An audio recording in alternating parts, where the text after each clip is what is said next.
자, 그래서 3일 패션의 결산 처리 이어서 계속 하겠습니다. 그래서 고정자산 등록을 하는 이유는 감가상각비를 반영하기 위해서 하는 것이죠. 감가상각비 반영을 위해서. 그래서 고정자산을 우리가 앞 시간에서 다 입력을 해 놨습니다. 자, 이제 이어서 다음 내용을 보시겠습니다. 고정자산 관리대장을 한번 조회해 보시오 했는데, 고정자산 관리대장은 우리 회계 처리하는 거하고 직접적인 관련은 없어요. 그래서 조회하는 거 그냥 생략할 거고요. 수행 3번에 있는 월별 감가상각비의 계상, 이거는 우리가 자동 결산할 때 우리가 지금 입력한 감가상각비를 일일이 메모하지 않고 우리가 이 감가상각비를 12월 31일자로 조회해가지고 저장을 딱 해두게 되잖아요. 그러면 자동 결산할 때 입력을 자동으로 할 수가 있습니다. 그래서 이 작업은 하겠습니다. 월별 감가상각비 계상이라는 메뉴로 들어가 보도록 하죠. 자, 고정자산 등록의 맨 밑에 있습니다. 월별 감가상각비 계상. 네, 클릭하시죠.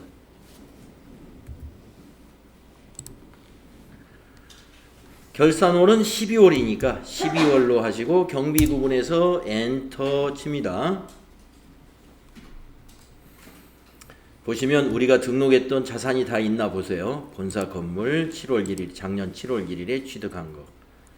그 다음에 승용차 하나는 작년 12월 31일, 하나는 금년 9월 25일. 에어컨 재작년 7월 25일. 컴퓨터 금년도 9월 15일. 그래가지고 기초가액은 어떻게 되고 당기 잔액이 어떻게 되어서 전기말 상각 누계액을 뺀 나머지를 가지고 상각을 하면 12월 누적 감가상각비가 모두 668만 8,965원이고 내용별로 보면은 비품이 55만 5,632원, 차량 운반구는 363만 3,333원, 건물은 250만 원 이렇게 되는 겁니다. 여기 있는 계산을 저장을 해둘 거예요. 자, 그래서 저장 단추가 위에 없잖아요. 그러면 월별 감가상각비 계상이라는 탭을 닫으면서 데이터 저장하시겠습니까? 물어본단 말이에요. 예 하시면 돼요. 네, 준비 다 됐습니다. 그래서 이 자동 결산은 잠시 후에 결산자료 입력해서 할 건데, 고정자산을 등록하고 나서 월별 감가상각비 계상을 해놓으면 결산자료 입력을 자동으로 해낼 수 있다. 그리고 감가상각비의 계상은 자동 결산 사항입니다. 자, 수행 결과 보시면 우리가 입력했던 거 그대로 여기 설명 나와요. 네.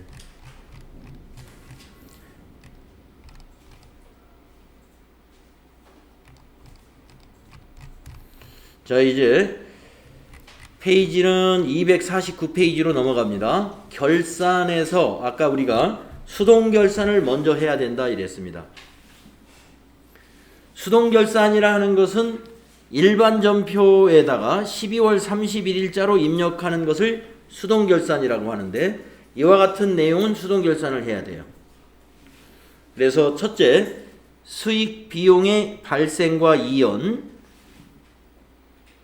수동 결산 사항입니다. 두 번째, 소모품을 정리하는 거, 수동 결산 사항입니다. 세 번째, 단기 매매증권 평가하는 거, 수동 결산 사항입니다. 현금 과부족을 정리하는 것도 수동 결산으로 해야 되고요. 선납 세금을 정리하는 것도 수동 결산을 합니다. 비유동 부채와 비유동 부채의 유동성 대체 분계도 수동 결산 사항입니다. 대손 충당금 환입하는 것이 있으면 수동 결산 사항이 되겠습니다. 그래서 이런 7가지 내용을 수동 결산에서 진행을 한다 하는 것이죠. 그럼 한번 수동 결산 사례를 한번 보도록 하죠. 첫째, 수익을 예상하는 사례를 보겠습니다. 이 수익의 예상은 수익의 발생이라고도 해요.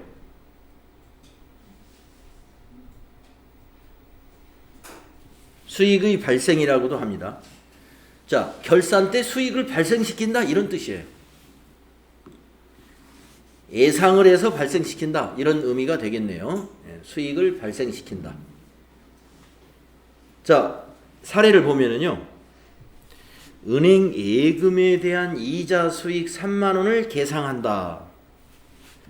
계상하다 하는 말은요. 여러분 계상이라는 말 좀 어려울 수가 있는데 이거 회계 처리하라 이 말이에요.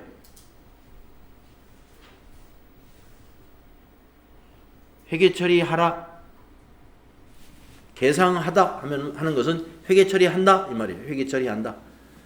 장부에 반영한다 이 말입니다. 이자 수익을 3만 원을 장부에 반영해야 된대요. 왜 반영하냐 그랬더니 은행 예금 이자 3만 원 있다 이 말이에요. 아, 있으면 이자를 받았을 거 아니냐. 그때 회계 처리하면 되지. 이렇게 생각하지 마시고 이거는 이렇게 생각하셔야 돼요. 수익을 예상하는 거니까 12월 1일 날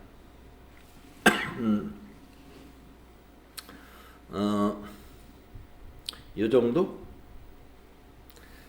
네. 3천만 원 정기예금에 가입을 하고 1년 만기 정기예금에 가입을 했다고 한번 생각을 해봅시다. 자, 우리가 12월 1일이면요. 우리가 지금 결산은 언제 하는 거냐면 12월 31일 날 결산을 하는 거거든요. 지금 한 달 지났죠. 예. 예금을 한 지 한 달 지났으니까 우리 재무회계는 발생주의에 의한 회계 처리를 하거든요. 이자 받는 날 회계 처리하는 것이 아니라 이자 받는 날도 회계 처리하긴 해요. 하지만 기간 경과한 이자를 예상해가지고 수익을 발생시키는 거예요. 이것이 수익의 발생입니다. 자, 1개월 지났으니까 1개월 이자 계산을 해보니까 3만 원이더래요. 그것을 회계 처리하라 이 말이에요. 이게 발생주의 회계이기 때문에 원칙이 발생주의이기 때문에 이런 회계 처리를 하는 겁니다. 그러니까 여러분이 오늘 이자 수익금 3만 원이 발생했다라고 그냥 간단히 말하면 여러분이 이렇게 할 거예요. 예, 오늘 이자 수익금 3만 원이 보통예금에 입금되었다라고 한번 해볼까요? 그러면 여러분 누구든지 이렇게 하겠죠. 보통예금에 입금됐어. 그러면 보통예금 무슨 은행? 우리은행에 얼마? 3만 원. 그러면 그게 뭔데? 이자 수익이다. 이자 수익 3만 원. 이렇게 회계 처리했을 거예요.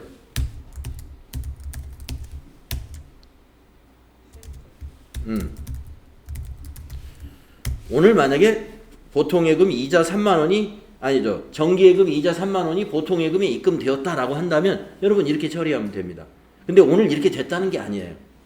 됐다는 게 아니고 아까 말씀드린 대로 12월 1일 날 예금에 가입한 정기예금이 있는데 그 이자는 나중에 내년 11월 31일 날 원금하고 이자 한꺼번에 찾을 거예요.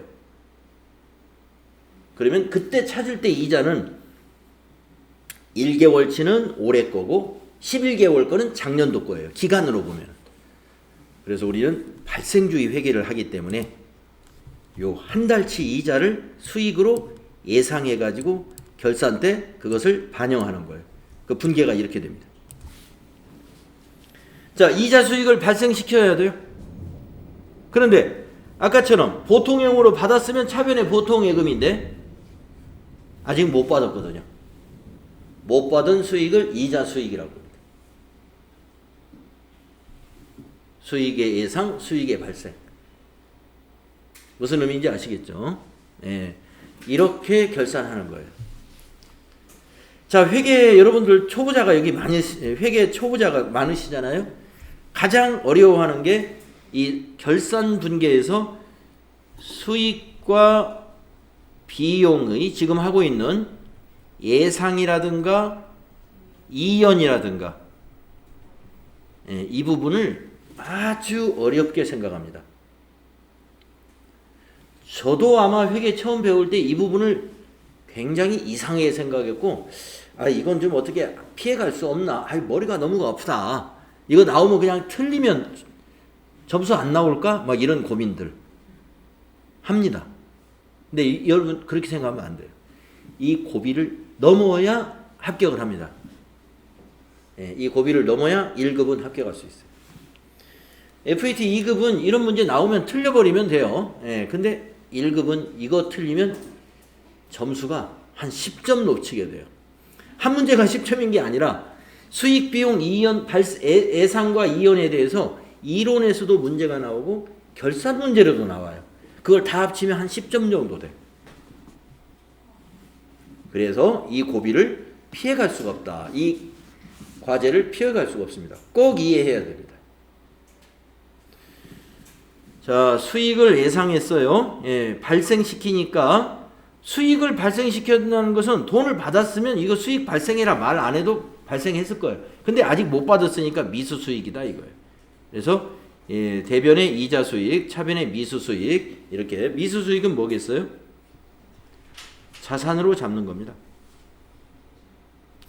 여러분, 미수 수익은 당좌자산 이론 배울 때 설명을 해드렸어요. 당좌자산 이론 배울 때. 예, 설명을 해드렸는데 지금 이제 지금 아마 잊어버렸겠죠. 다시 한번 기억을 떠올려야 됩니다. 당좌자산 배울 때 설명드렸던 거 다시 기억하시고. 자, 그 다음에 비용의 예상을 보겠습니다. 비용의 예상. 아까는 수익의 예상이어서 이번에는 비용을 발생시킨대요. 비용을 발생시킨대요. 그러면 미지급 비용이라는 개념 과목이 필요하다는 거예요. 아까 수익을 발생시킬 때는 미수 수익이라는 개념 과목이 필요했죠. 그래서 이런 사례의 경우에 분계를 이렇게 했다 이 말이에요. 이번에는 비용의 예상의 사례를 보겠습니다. 네, 자, 요 사례를 한번 봅시다. 창문 다 돼야 되나요?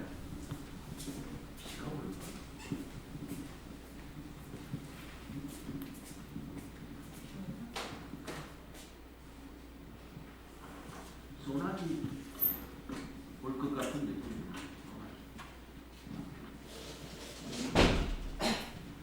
소나기. 자, 사례를 보면 비용을 예상한다 하는 사례를 보면요. 차입금, 돈 빌리는 거죠. 차입금에 대한 이자니까 비용이죠. 차입금에 대한 이자는 이자 비용. 대여금에 대한 이자는 이자 수익. 대여금은 우리가 빌려준 거. 차입금은 우리가 빌린 거. 빌렸는데 이자를 낸다? 그건 이자 비용이죠. 근데 돈을 우리가 빌려주고 이자를 받는다? 그건 이자 수익입니다. 그러니까 이게 비용이죠. 계상해라 이거예요. 계상이라는 건 뭐예요? 회계 처리해라. 이자 비용을 회계 처리해라? 이 말은 뭐예요? 비용 발생시켜라. 비용 발생시켜라. 비용 발생은 차변이죠. 그러니까 차변의 이자 비용. 차변의 이자 비용.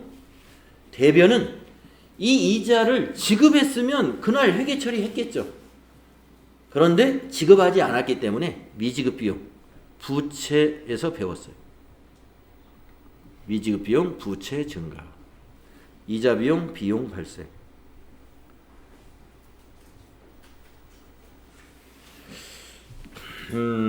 자, 그러면 또 이걸 더 설명을 더 해보면, 왜 그러면 차입금 이자 내는 날 처리하면 되는데 이게 무슨 말이냐? 결산 때 왜? 결산 시 12월 31일 날 이자를 냈다는 얘기인가? 그건 아닙니다. 아까 이자 수익을 얘기했으니까 이번에는 이제 예금이 아니라 은행에서 12월 1일 날 은행에서 10억 원을 빌렸어요. 1년간. 1년 후에 원금하고 이자를 한꺼번에 하기로 약정이 돼 있어요.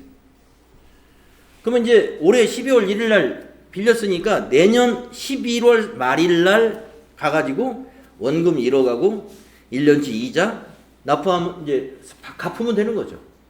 그런데 발생주의는 이 갚는 날 회계 처리만 하는 것이 아니라 한 달이 지났네요. 1개월. 돈 빌린 지 한 달 지났으니까 비용을 발생시켜야지. 비용을.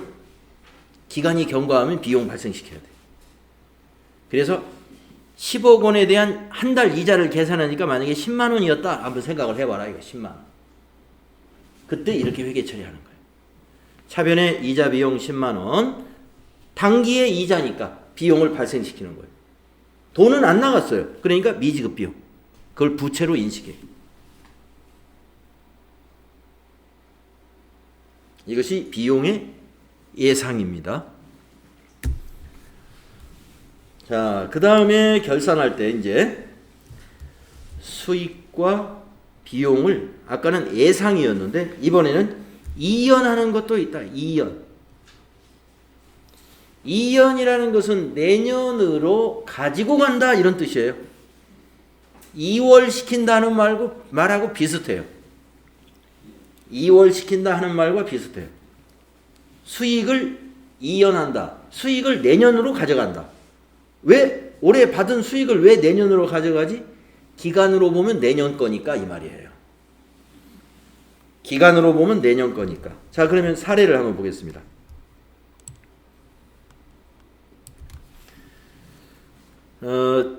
금년도 7월 1일 날 이걸 7월 1일이라고 가정을 하세요. 우리 본사 건물에 빈 사무실이 하나 있어가지고 그 빈 사무실을 어떤 가게로 임대를 했다는 거예요. 임대를 하고 월 임대료를 10,000원씩 받기로 했어요. 10,000원씩. 월 임대료 너무 싸. 그럼 매달 10,000원 받는 거 귀찮으니까 1년치 한꺼번에 받겠다 해가지고 12만 원을 받았습니다. 7월 1일 날. 그럴 때 그 임대를 우리 총무과에서 관리를 하는데 총무과에서 회계 처리를 이렇게 했어요. 현금으로 받았대요. 그러면 차변의 현금 12만 원 자산 증가, 대변의 임대료 12만 원 수익 발생. 총무과에서는 돈 받는 날 이렇게 회계 전표 입력하면 맞아요. 돈 받았으니까 현금 12만 원, 대변에 임대료니까 임대료 수익 발생. 이렇게 한다 이 말이에요. 그러면 이제 결산일이 됐습니다. 결산일에 회계과에서는 우리가 받은 수익 중에서 차기에 해당된 건 없는가를 확인합니다. 임대계약서, 보험증권, 뭐 여러 가지 그런 계약서 같은 걸 전부 확인해 가지고 찾아냅니다. 그랬더니 6만 원은 내년도 임대료였어요. 왜냐하면 7월 1일 날 1년치 받았으니까 내년 6월 30일까지잖아요. 기간이. 그러니까 6개월치는 차기분이죠. 12만 원에 6개월치는 6만 원. 알겠습니다.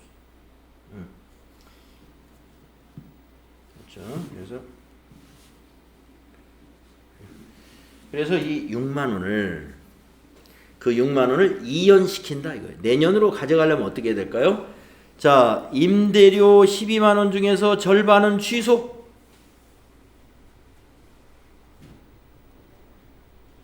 여러분 취소할 때 수익은 대변에서 발생하죠. 대변에서 수익 발생. 그런데 취소할 때는 차변에다 적으면 취소가 돼요. 대변에서 발생하고 차변에서 취소가 돼요. 그러니까 차변에 입력하는 거예요. 6만 원 취소. 결산 때. 그러면 대변은 뭐가 되느냐? 예, 부채. 이게 부채입니다. 선수 수익, 부채 증가. 미리 받으면 부채. 그래서 대변에 선수 수익이 됩니다. 선수금 같은 느낌이 오죠? 선수금. 계약금 받는 거. 근데 이건 계약금이 아니에요. 선수금이 될 수가 없고 선수 수익이라고 해요. 수익금을 미리 받았다. 선수 수익. 이것이 수익의 이연에 쓰이는 개정 과목입니다. 수익을 이연시킬 때 선수 수익이 꼭 들어갈 거예요. 선수 수익이 꼭 나타나요. 수익을 이연시키려면. 부채 개정, 선수 수익. 자, 이런 문제 나올 거고. 그 다음에 그 밑에 또 이제 비용을 이연시키는 걸 한번 사례를 보겠습니다. 비용을 이연시킨다. 사례가 여기 나와 있죠. 이것도 기간이 똑같아요. 보험료를 납부한 날이 7월 1일입니다. 근데 1년분을 납부했으니까 내년 6월 30일까지 보험에 들은 거예요. 네. 화재보험이라고 생각해도 되고요. 자동차 보험이라고 생각해도 되고요. 아무튼 회사 업무에 쓰이는 어떤 자산에 대한 보험료입니다. 그 보험은 총무과에서 보험에 가입하면서 총무과에서 전표를 이렇게 입력했어요. 7월 1일 날 차변의 보험료, 비용 발생했소, 대변의 현금, 보험료 현금으로 납부했습니다. 이렇게 회계 처리했어요. 그런데 결산일이 되면 보험료라든가 차입금, 예금 전부 기간 파악한다고 그랬죠? 그래가지고 확인을 해보니까 6개월치 보험료는 내년도 건데 왜 12만 원을 다 비용 처리했지? 이걸 고쳐주는 겁니다. 내년 6월 30일이니까 6개월치는 내년에 보험료로 처리해야 돼. 그러면 금년도 보험에서는 빼줘야죠. 그래서 대변에 비용을 취소시켜주는 비용 개정 과목이 하나 오고, 비용을 이연시키려면 요 개정 과목 써야 돼. 선급비용. 그래서 차변의 선급비용. 자산이에요. 여러분 당좌자산에서 선급비용 배웠어요. 자산을 딱 증가시켜줘. 비용을 취소시키면서 자산을 증가시켜줘. 그랬다가 내년에 이것을 내년도 보험료로 다시 바꿔줍니다.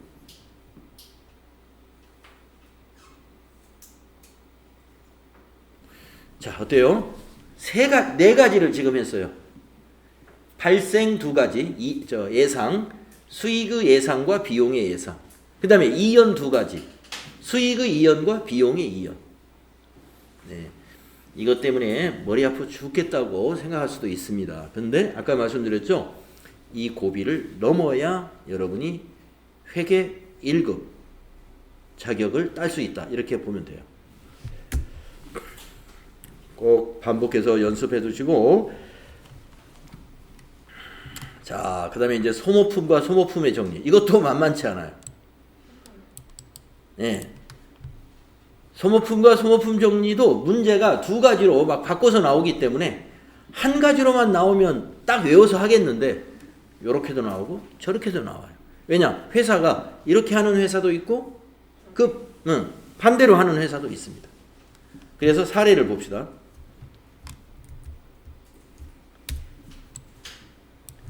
자, 첫 번째 사례. 이 회사는 소모품을 구입할 때 전부 소모품으로 자산 처리한대요. 구입 시 자산 처리하는 법. 자, 소모품을 구입할 때 자산 처리한다면 개정 과목이 그냥 소모품이에요. 그래서 자, 소모품을 샀습니다. 이건 한 10월 1일쯤 샀다고 하죠. 10월 1일 날 소모품을 뭐를 샀다고 그럴까요? 여기 우리 회사는 이게 굉장히 인쇄를 많이 하는 회사예요. 그래가지고 인쇄 카트리지, 인쇄 카트리지를 10만 원이면 너무 싸네. 하여튼 뭐 이게 한 1000만 원이라고 생각해도 좋아요. 인쇄 카트리지를 한 2개월 후에 카트리지 가격이 많이 오른대요. 환율이 올라가지고 수입 가격이 오른다고 그래서 그냥 1000만 원어치 사버렸어요. 근데 우리 회사는 구입하면 자산이야. 그러면 소모품. 자, 10만 원을 한 1000만 원 정도라고 여러분은 생각하고 자산 처리했습니다. 현금 주고 샀어요. 그러면 대변에 현금 내게 되죠? 자산 증가예요. 자, 그러면 결산을 합니다. 3개월이 지났어요. 12월 31일 날. 자, 아까 카트리지 1000만원어치 샀는데 카트리지 창고에 가가지고 재고를 딱 파악했더니 자 10만원어치 샀다고 하죠. 그냥 1000만원 너무 금액이 크니까 10만원어치 사서 자산 처리해놨는데 가서 재고를 조사해봤더니 재고가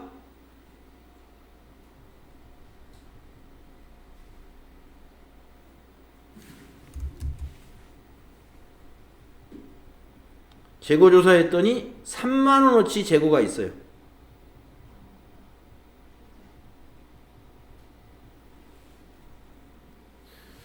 자, 창고에다 10만원어치 카트리지를 사놨는데 가서 조사했더니 3만원어치가 있어요. 그러면 어떻게 7만원은 사용했다는 거죠. 7만원 뭐 분실하지 않았으면 사용한 거 아니에요? 사용한 걸로 처리해야죠. 그게 이 분계예요. 결산할 때 12월 30일 날 조사했더니 3만원이다? 그러면 7만원 사용했으니까 비용 처리하는 겁니다. 소모품을 비용 처리할 때 계정과목은 소모품비, 판매관리비. 예, 소모품비, 판매관리비예요. 그리고 이것은 사가지고 썼나요? 아니에요. 10월 달에 샀던 소모품이었어요. 그래서 소모품이라는 자산을 감소시키죠. 새로 산 게 아니라 10월 달에 샀던 소모품을 사용한 거니까 대변의 소모품, 자산 감소, 차변의 소모품비, 비용 발생.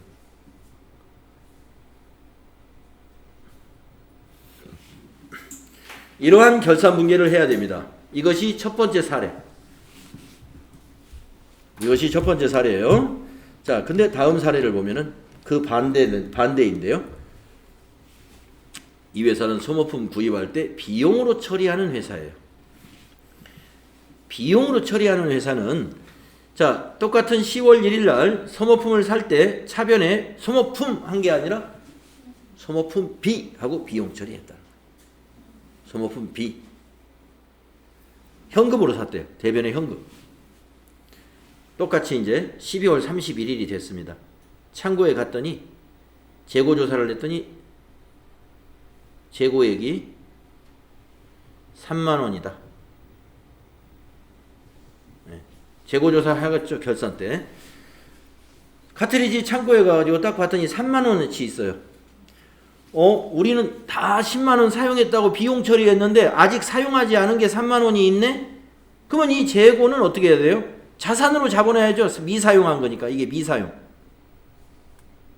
미사용한 건 비용 처리하면 안 되죠? 그래서 비용에서 빼줍니다. 비용 취소. 비용 취소 대변에 미사용한 건 비용 취소. 그리고 그만큼을 자산으로 잡아요. 차변의 소모품 3만원. 설명을 들을 땐 아실 것 같죠?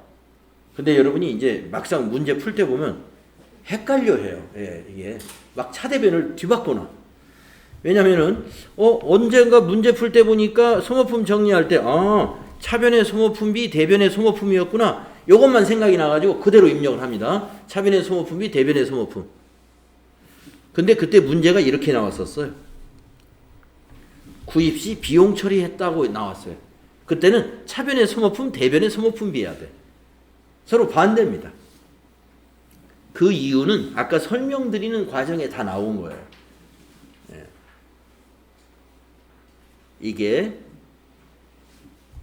단번에 이해가 잘 안 됩니다. 단번에 이해가 안 되니까요. 오늘 여러분이 강의 들었던 거, 예. 지금 오늘 한 분이 오늘 일이 생겨가지고 강정희 씨가 녹화 좀 해달라고 해서 지금 오늘 요 수업 내용 지금 녹화를 해서 제가 결강생 교실에다 올려놓는 거거든요. 이거를 다시 듣든지 여러분 저 유튜브 때문에 요새 정말 못할 게 없어요. 농사 짓는 사람도 유튜브 보고 농사 짓는 사람 많습니다. 제가 지금 기타를 3년째 연습을 하는데요. 옛날 같으면 기타 배우려면 학원에 안 가고서는 못 배워요. 그쵸? 근데 제가 지금 유튜브에서 강의 2개를 들어요. 예, 일산에 있는 컴퓨터 학원 어떤 원장님 강의하고 광주에 있는 어떤 분 강의인데 교재만 삽니다. 거기 교재 한 권에 한 25,000원 정도 팔아요. 1권, 2권, 3권, 4권 시리즈로 쭉 나가요. 기초부터 쫙 가르칩니다. 예. 좋은 게 뭐예요? 내가 시간 날 때 거기 강의 듣는 거예요. 시간 날 때. 예. 너무 좋아요. 그러니까 여러분 이 회계 공부도 뭘 공부하는지 몰랐을 때는 그건 걱정이죠. 뭘 공부하는지 모르니까 뭘 찾아봐야 될지를 몰라요. 근데 여러분 FAT 1급 합격하려면 수익과 비용의 이연과 예상 이거 모르면 절대 안 된다. 이걸 알았단 말이에요. 근데 내가 아직 잘 모르겠어. 아니면 소모품 정리하는 거 아직 헷갈려. 이럴 때 무엇을 모른다는 걸 알면 찾아볼 수 있는 곳이 뭐예요? 유튜브다 이겁니다. 옛날에는 모르면 뭐한테 물어보라냐면은 네이버한테 물어보라고 그랬어요. 네이버 지식인에다 물어봐라. 예. 모르면 선생님이 찾아가는 게 아니라 선생님이 야, 너 네이버한테 물어봐. 예. 선생님보다 더 네이버에 그냥 자료가 잘 나와 있어요. 그런 농담으로 그렇게 했단 말이에요. 지금은 유튜브에 물어봐 하면 됩니다. 예.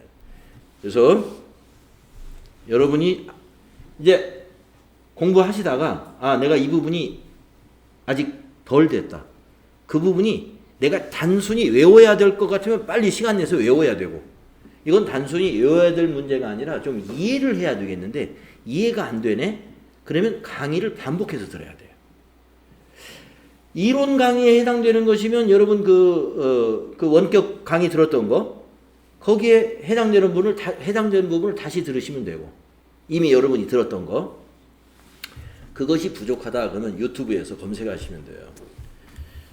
예. 그래서 누구든지 저도 뭐 강의해서 뭐 이거 올리면 이거 다 공개로 해서 올려요. 아무나 보라고 공개로 해서 올리는데 만약에 소모품 정리에 대해서 이거 좀 공부 좀 나는 좀 설명을 다시 드려야 되는데 소모품 정리 분계 유튜브에다 이렇게 입력을 한다 이거예요.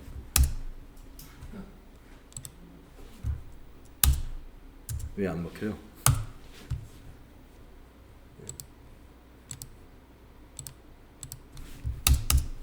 왜 그럴까요? 네, 다시 한번요. 네, 유튜브에 가가지고 여기다가 소모품 정리 분계다 이렇게 한번 해봅니다. 야, 선생님들 엄청 많아요. 박 선생님, 무슨 선생님. 자, 여기 보니까 이쁜 여자 선생님이 소모품 편 해고 강의하죠. 결산정리 소모품 편. 방금 우리가 배운 그 내용이에요. 예. 이거 딱 들어가 보세요. 딱 들어가 봐가지고 이게 몇 분짜리지 딱 보니까 예, 13분짜리. 13분 다시 한번 들으시면 돼. 공부는 그렇게 하시는 겁니다. 그래서 내가 부족한 부분을 빨리빨리 메꿔 나가시면 합격이 코앞에 있다. 자, 수동분계 할상 더 이제 정리하겠습니다. 단기 매매증권의 평가. 이것도 잘 나와요. 네.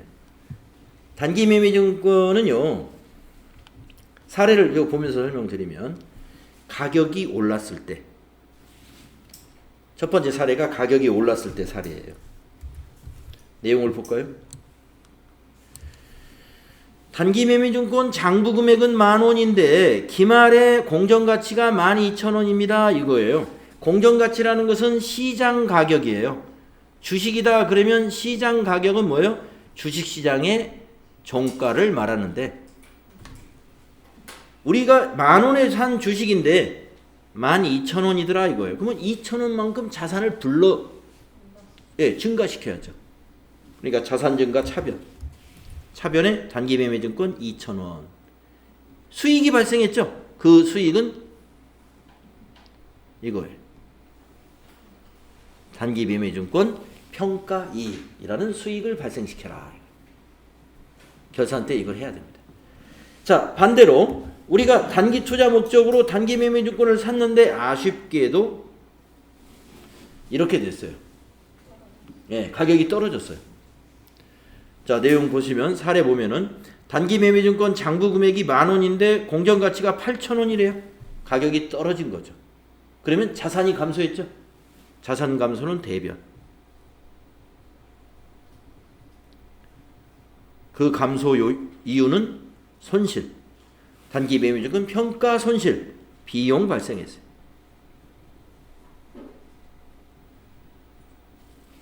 이렇게 회계 처리한다. 자, 그 다음에 이제 현금 과부족을 정리할 줄 알아야 됩니다. 우리가 현금 과부족은 말이죠. 현금과 장부가 차이가 발생하면 그때 현금 과부족이라고 하는 임시 계정으로 회계 처리한다는 거 여러분 알고 있죠. 그런데 이거 우리 앞에서 또 정리한 적이 있는데 얼마 전에 결산일까지 자금 관리해서 제가 여러분에게 설명했었어요. 자, 여기 사례를 한번 보세요. 어느 날 이것도 한 12월 1일쯤 했다고 그래요. 12월 1일 날 장부상 현금은 5만 원이고 실제 현금이 6만 원이 됐어요. 그래서 만 원을 딱 빼가지고 내가 가질까 하다가 이러면 안 되지. 회계 처리해야지. 그래가지고 장부에 만 원을 증가시킵니다. 장부를 맞춰야죠. 그리고 대변에 무슨 돈이 들어왔는지를 모르니까 현금 과부족이라는 임시 계정으로 회계 처리했어요. 이게 12월 1일이었습니다. 그런데 결산일이 됐습니다. 결산일 날 이런 임시 계정은 있어서는 안 돼요. 예, 결산일 날 임시 계정 과목은 잔액이 남아 있으면 안 돼요.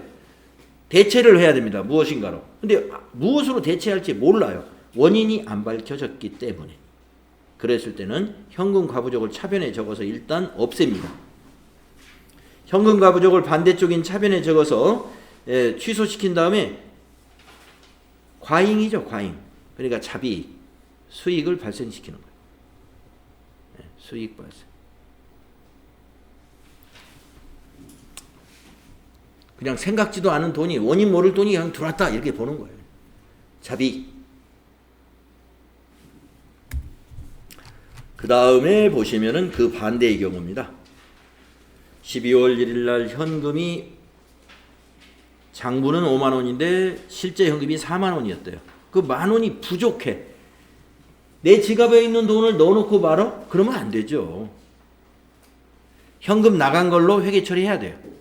근데 무슨 비용으로 나갔는지 몰라. 그래서 현금 과부족으로 임시 계정으로 비용 처리했습니다. 이건 비용은 아니에요. 임시 계정이에요. 그런데 결산일이 됐는데도 무슨 돈으로 나갔는지 만 원이 부족한 원인이 안 밝혀집니다. 잡손실. 잡손실. 그리고 현금 과부족은 없애줘야 돼. 대변에 적어서. 이렇게 해야 되는 분계가 결산 수정분입니다. 자, 그런데 또 하나의 현금 과부족 사례는 결산일 날, 지금까지 어저께까지는 현금이 잘 맞았는데 결산일 12월 31일 날 딱 차이가 발생했어요. 이것도 12월 31일 날. 자, 첫 번째 사례는 장부가 현금이 5만 원인데 금고가 실제 현금은 8만 원이에요. 3만 원이 더 있어요. 결산일 날. 결산일 날 현금 과부족을 만들면 돼요? 안 돼요? 안 됩니다. 결산일 날 현금 과부족을 만들면 안 되기 때문에 바로 현금 증가시키고 이건 자비익이야. 결산일 날은 바로 자비익 처리해요. 현금 과부족을 안 만들어요. 마찬가지로 결산일 날 장부의 현금은 5만 원인데 실제 현금이 3만 원이에요. 2만 원 부족. 이때 현금 과부족을 만드냐? 안 만들어요. 2만 원 부족하니까 현금 나갔겠죠? 대변의 현금, 차변에 바로 잡손실. 차변에 바로 비용 처리해요. 그 얘기입니다. 결산 당일날 발견이 되면 부족한 거는 잡손실, 남는 돈은 자비. 바로 처리한다. 반대쪽은 현금. 현금 과부족 정리했어요. 선납세금의 정리. 우리가 앞에서 분계 연습할 때 선납세금이 거의 안 나왔었어요. 그래서 좀 여러분이 이게 무엇인고 할 텐데 좀 일단 여기 나와 있는 내용으로만 좀 이해해 주세요. 기억을 해 주세요. 선납세금이 뭐냐면 기중에 법인세를 중간에 내는 세금이 있습니다. 법인세 중간 애납이라고 그래요. 자, 법인세를 3월 달에 내거든요. 3월에. 그러면 내년 3월에 또 내죠. 그러면 1년에 한 번씩 내면은 법인세 납부액이 큰 회사는 1년에 한 번에 내는 돈이 큰 돈이면 그게 한꺼번에 큰 돈이 나가니까 충격이 있을 수가 있어요. 그래서 중간에 예정된 금액을 좀 내라. 작년에 1년치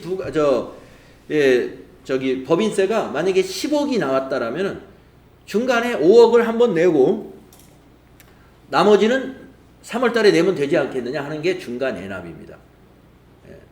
그래서 4, 5, 6, 7, 8, 9 9월 달이 딱 6개월째 되는 날이죠.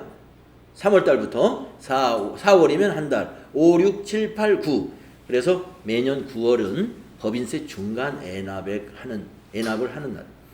그래서 법인세 중간 애납을 했다? 그러면 선납세금 처리해. 예금을 했는데 법인이 예금을 했는데 은행에서 이자에 대한 수익에 대해서 원천 징수를 해요. 이자 수익에 대한 세금을 떼는 걸 원천 징수라고 하죠. 이것도 선납세금이에요. 그래서 여러분 선납세금이라는 내용은 법인세 중간애납한 것과 이자를 원천 징수한 세금 이것을 법인은 자산으로 처리해 둡니다. 선납세금으로. 그랬다가 결산할 때 선납세금 모두를 법인세로 대체하는 분계를 해줘야 돼요. 자, 우리 회사는 선납세금이 있었나 보겠습니다. 있었다면 여러분 3.1패션 선납세금이 있었으면 여기 합계전액시산표에 나와야죠. 근데 여러분 3.1패션 저하고 연습할 때 선납세금 한 번도 입력한 적이 없어요. 만약에 있다면 선납세금은 당좌 자산이기 때문에 이 안에 있어야 돼요. 없죠. 없기 때문에 말로만 설명을 드린 겁니다. 다음에 6번 비유동부채의 유동성 대체. 이것도 수동분계해야 돼요. 비유동부채 이게 뭐가 있어요? 장기차입금이에요. 장기차입금. 자, 사례를 보겠습니다.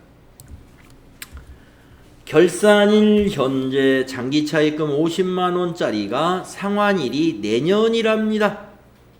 결산일이면 2021년 12월 31일이 결산일인데 내년이라는 것은 22년 어느 날, 예를 들어서 6월 5일 날이라고 해봅시다. 그러면 결산일로부터 지금 상환해야 될 만기 날이 5개월 5일밖에 안 남았어요. 5개월 5일. 네. 1년 내로 도래했죠. 그러면 장기차입금으로 하면은 이게 재무상태표에 뭐로 표시돼요? 비유동부채로 표시되지 않겠어요? 이게 비유동부채가 이제 아닌데 작년까지는 이 비유동부채였지만 이번에 결산할 때는 비유동부채로 분류하면 안 돼요. 그래서 비유동부채에서 감소시켜요. 감소시키려면 어떻게 해야 돼요? 장기차입금을 차변에 기록해야죠. 부채 감소. 대신에 갚은 게 아니니까 대변에다가 유동성 장기부채. 이게 유동부채예요. 유동부채는 증가시켜줍니다. 그래서 비유동부채에서 감소하고 유동부채에서 증가시켜줘가지고 이것을 우리가 유동성 대체분계한다 이렇게 부르요. 유동성 대체분계한다. 여러분 유동성 장기부채, 유동부채 설명할 때 여러분에게 설명을 했을 거예요. 이론 동영상 어디에 그 유동부채 부분에서 나왔어요. 그 부분입니다. 자, 이제 대손 충당금을 설정한다는 것은 자동분계로 하면 되는데 환입을 할 때는 수동분계해야 돼요. 환입은 무엇이냐? 여기 사례가 나와 있습니다. 자, 결산일이에요. 외상매출금 잔액이 20만 원이고 대손율이 1%면 20만 원의 1%면 2,000원이죠. 2,000원이 대손으로 예상됩니다. 그런데 결산 전에 합계전액시산표에 가가지고 대손 충당금을 봤더니 3,000원이 작년에 설정해 놓은 거 3,000원이 아직 남아 있어요. 예상을 하는 게 2,000원인데 충당금이 3,000원으로 돼 있으면 이걸 마이너스 1,000원을 해줘야 되죠. 그래야 2,000원으로 맞춰야 되니까. 대손 충당금을 너무 많이 설정되어 있으니까 빼주는 것을 환입이라고. 자, 그래서 여러분 대손 충당금 설정할 때 분계가 뭐였느냐? 차변의 대손 삼각비 설정할 때는 대변의 대손 충당금 이랬단 말이에요. 설정할 때. 그럼 환입을 하려면 대손 충당금을 줄여야 되니까 차변에 적어야죠. 차변에 대손 충당금 1,000원. 그럼 대변에는 뭐라고 적지? 대손 충당금 환입이라고 적는다. 대손 충당금 이거는 뭐예요? 자산 증가시키는 거죠. 대손 충당금이 자산의 차감 계정이에요. 자산에서 빼주는 계정. 그런데 차변에 적어버렸으니까 빼주는 게 아니라 더해줘 버렸죠. 그러니까 증가되는 효과가 되는 거고, 대변의 대손 충당금 환입은 판매 관리비에서